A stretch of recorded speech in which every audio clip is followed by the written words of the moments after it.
All right, so I'm talking to Joel Masewich, who is an artist, a very accomplished artist, been at it for many years in southern Ontario. He has a studio and his house and his family in a small village town called Salem near Elora in southern Ontario.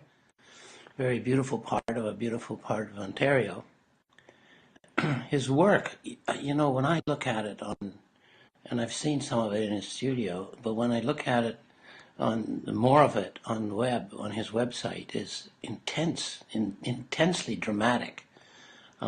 Forms, colors, a dense variety of landscapes, and landscapes with really I would say, the quality of powerful dreams, but they're not not a landscape, they're not a dreamscape, they're a kind of hard edge, I would say, realism that, for me anyway, it creates the possibility of an existence somewhere just out of my reach.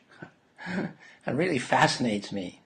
No thanks, Denaro. As if I'm gazing onto a world which is alien and yet greatly appealing.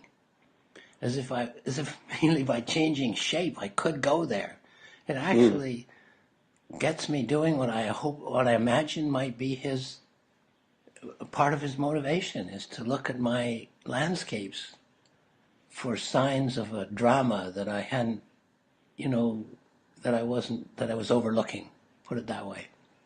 Yeah, I would say that's fairly accurate about my work. My work oscillates between sort of pure abstraction and then a very landscape component as well. I've always been influenced by landscape and travel, like many artists have been. But I'm often more interested in just the pure landscape as opposed to the human element or the human component. So I tend to go with more wilderness settings. And when I add the different components to my work, the stainless steel or the copper elements, I'm really sort of trying to create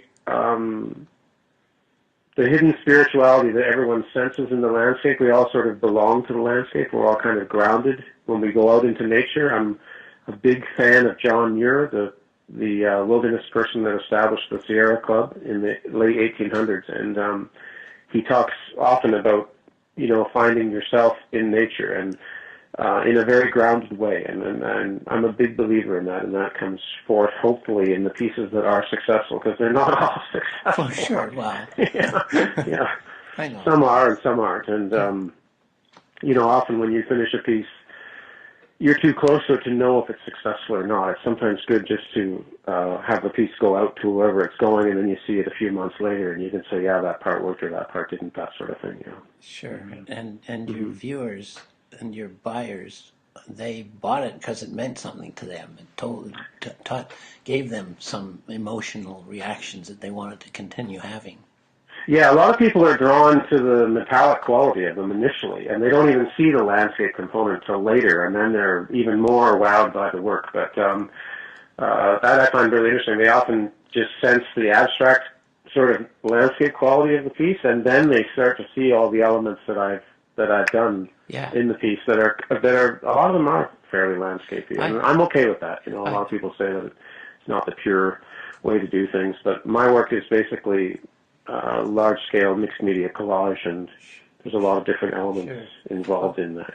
I definitely understand this idea of that one has to spend, which not a lot of people do. One has to spend a lot of time in front of a work of art in order to really take it in and get everything that's there. How would we not? The artist spent a huge amount of time on it.